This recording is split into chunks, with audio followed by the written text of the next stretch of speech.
Bonjour, mon nom est Régent Saint-Hilaire. Je vais vous présenter les nouveautés bandes dessinées du secteur adulte qui sont présentées dans la salle de montre du mois de février. On débute avec un ovni aux éditions Atrabile de Michael Desforges, Un visage familier, album tout à fait hallucinant. On est dans une dystopie, on est dans un roman graphique. C'est une réflexion, en fin de compte, c'est une dictature technologique. C'est un monde digital où les êtres humains, en fin de compte, se réveillent un matin et il y a une nouvelle version qui vient d'arriver. Donc, tu peux avoir une queue, marcher à quatre pattes, avoir des branchies, être grand et rouge ou petit et jaune. Et c'est l'histoire, en fin de compte, un peu kafkaïenne d'une employée du gouvernement qui travaille au service des plaintes, qui est amoureuse. Son amoureuse est cartographe. Et donc, étrangement, c'est que dans ce monde-là, il peut y avoir des travaux sur une route et il y a un bug de système et la route s'écroule et tous les gens qui étaient en voiture vont disparaître. Donc, on ne sait jamais, on peut perdre nos parents, on peut perdre notre amoureuse, notre conjoint. Et le récit, en fin de compte, est entremaillé en noir et blanc de récits de plaintes de citoyens. Donc, c'est ça. On est vraiment dans un univers un peu à la Orwell, un humour absurde à la Kafka, une espèce de quête identitaire. C'est tout à fait incroyable. C'est très, très drôle et très inquiétant en même temps. Donc, un récit très impressionnant. On continue avec un Québécois, Symptômes de Catherine Oslo, aux éditions Pao. Catherine Oslo qui fait de plus en plus sa marque dans le domaine, dans le milieu de la bande dessinée. C'est autobiographique.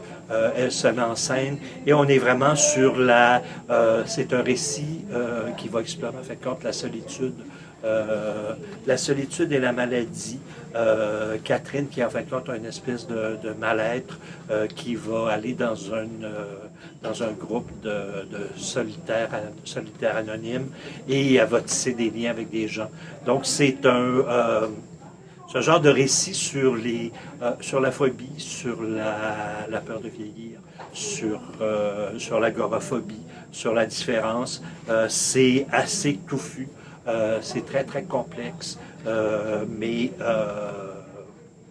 c'est vraiment, c'est tout à fait charmant comme récit.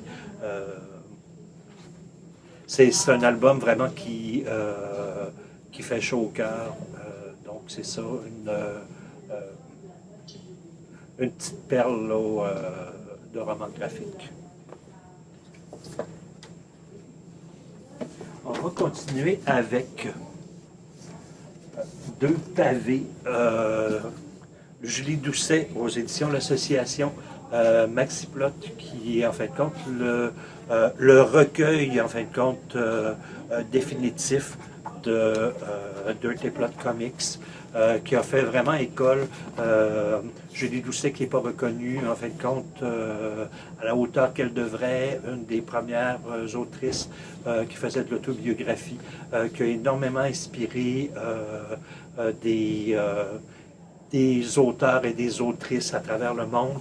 Donc, une renommée internationale. On est vraiment dans l'underground de ces dessins très, très, très, très crottés. Vraiment impressionnant. Donc, c'est ça, c'est ces déboires amoureux, ces déboires existentiels, accompagnés de drogue et alcool. Donc, vraiment quelque chose de très touffu et de très dense et d'assez indispensable.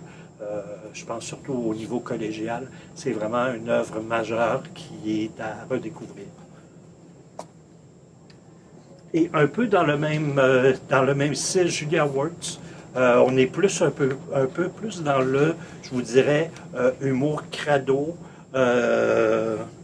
dessin assez minimaliste. Le musée de mes erreurs, Julia Wertz, qui est quand même, qui est une autrice que j'aime beaucoup, qui avait fait Whisky New York, L'attente infinie et les entrailles de New York, qui était une espèce de portrait de la ville de New York qui était vraiment assez hallucinant. Donc, c'est quelqu'un à surveiller et c'est son premier. On est dans l'autobiographie, comme pour Maxi Plot, et on est un peu plus là, dans l'humour absurde et l'humour un peu vulgaire. C'est un webcomic, donc une planche. Quelquefois, vous aurez 2 pages. On va avoir du strip aussi. Donc, c'est vraiment ses considérations amoureuses, c'est sa relation à l'alcool, sa relation avec le vélo. Donc, on est vraiment dans une tranche de vie un petit peu nihiliste et très, très, très tordante. Donc, c'est vraiment à découvrir. Un documentaire, reportage aux éditions Steinkiss de Romain Duterre, Paul Donat et Bouquet. Goodbye Ceausescu, un road trip documentaire dans la Roumanie post-communiste. On est vraiment dans Romain Duterre, en fin de compte, part de France et a toujours été fasciné par la Roumanie. Et il va partir. C'est vraiment un road trip. On va faire le pays de bord en bord, de l'est à l'ouest et du sud au nord. On va aller en Transylvanie, on va faire les grandes villes, Timisoara, Bucarest, et tout le monde, même lui, se mélange avec Budapest et ça le fait toujours redire. Et on est, en fait, il se demande comment, en fin de compte, se passe la vie au quotidien dans un pays post-communiste. Donc, c'est des rencontres avec des Français qui ont immigré, avec des Tziganes, avec des Roumains. C'est vraiment une diaspora, surtout quand on s'en va un peu plus vers l'ouest du pays, en Transylvanie. Il y a encore des villages qui ont leur quartier hongrois, leur quartier tzigane et leur quartier roumain. Donc, c'est une espèce d'amalgame de culture, de vivre ensemble qui est vraiment assez étoffé. Donc, c'est ça, c'est vraiment fascinant. On est en bichromie. Donc, chaque chapitre a sa couleur. Une belle découverte. Un humour quand même un petit peu... un humour mi-figue, mi-raisin. On n'est pas vraiment dans le regard un peu amusé, mais on est dans le regard, la curiosité, en fin de compte. Une curiosité, mais qui... il remet en question aussi le mode de vie français, le mode de vie occidental. Donc, c'est vraiment à découvrir. Toujours dans l'autobiographie, T.A. Sherman Friedman, Delcourt, collection Ancrage. Les filles sages vont en enfer. C'est un univers. Moi, ça m'a vraiment épaté. C'est quelque chose qui est un peu inusité en bande dessinée. C'est une autobiographie. Donc, c'est une jeune fille, fille de rabbin, qui vit dans un petit village dans les territoires occupés. Donc, c'est vraiment un quotidien israélien qui nous est très peu représenté à l'Occident, et surtout en bande dessinée. Cette fille-là, en fait, compte, à 13 ans, va découvrir qu'elle est athée. Donc, elle est vraiment en rupture de banc avec la famille. C'est quand même une relation familiale hyper inclusive, donc elle va pouvoir continuer à vivre dans la famille, elle est quand même aimée. Donc c'est un peu justement une réflexion sur l'orthodoxie, sur justement l'espèce de différence. Elle était toute jeune et il y avait des alarmes antiterroristes dans la maison parce qu'ils étaient entourés, en fin de compte, là, de colonies. Eux étaient dans une colonie, mais ils étaient entourés de villages arabes. Donc c'est un peu un récit à chaud d'une révolte, en fin de compte, d'une révolte sociétale et d'une révolte aussi de l'espèce d'orthodoxie juive. Donc, c'est vraiment tout à fait incroyable. J'ai adoré.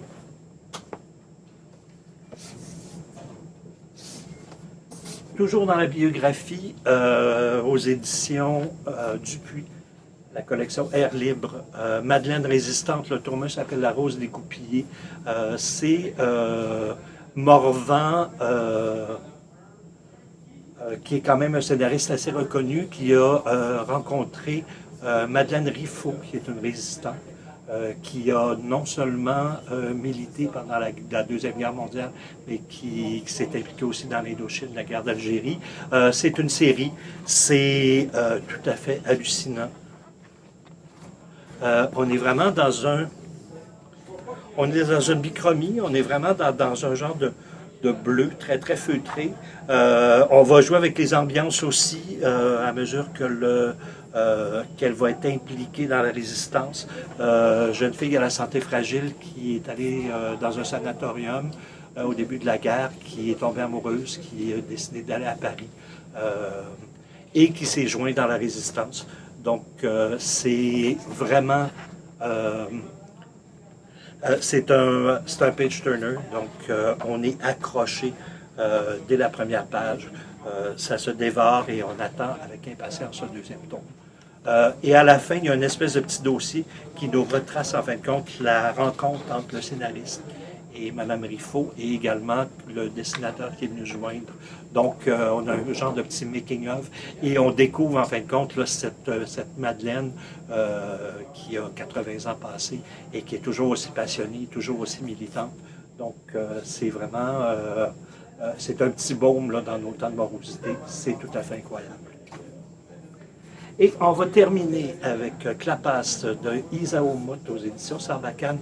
Sarbacane qui réussit toujours, en fait, à nous sortir des livres là, un peu champ gauche. C'est un récit, bon, c'est un jeune garçon qui est qui va aller voir son père qui vit dans une cabane en forêt, dans les montagnes. Il est assez éloigné du village, il est environ une vingtaine de kilomètres du village le plus proche. Il s'en va souper chez son père, mais il y a un orage, donc la route, en fin de compte, est un peu... Il y a des cailloux dans la route. Il va arrêter, il va passer la nuit dans une auberge, et le lendemain matin, il y a tellement plu qu'il y a eu un éboulis. Donc, il est en train de suivre un autobus, et l'autobus ne pourra pas faire demi-tour, et lui non plus. Donc, ils vont décider de marcher environ 5 ou 6 kilomètres pour aller à la jonction de la route nationale. Ils vont être recueillis par deux hommes qui vont les emmener. En fait, ils vont les amener chez eux tout d'abord, et on va découvrir que c'est une espèce de famille de paumés redneck un peu malaisant. Et en fait, ils vont mettre le pied où il fallait vraiment pas. Il y a la fiancée, il y a l'épouse d'un des fils qu'on ne verra pas avant le milieu de l'album, qui vient récupérer des choses, ça dégénère, et la mère de famille va assassiner cette femme-là. Donc, eux sont témoins de ça, ils veulent se pousser, et ils sont vraiment... ils vont être jetés dans une cave, et là, c'est une espèce de jeu le chat et la souris. Donc, ils vont devoir essayer de se sauver. Est-ce qu'il y en a qui vont survivre? On est dans un suspense assez enlevant.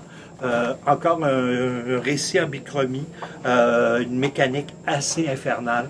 Donc, un fait divers social vraiment, vraiment bouleversant. Et c'est vraiment à lire absolument. Donc, c'était tout c'est avec ça qu'on clôt le mois de février. Donc, je vous donne rendez-vous le mois prochain. Merci et bon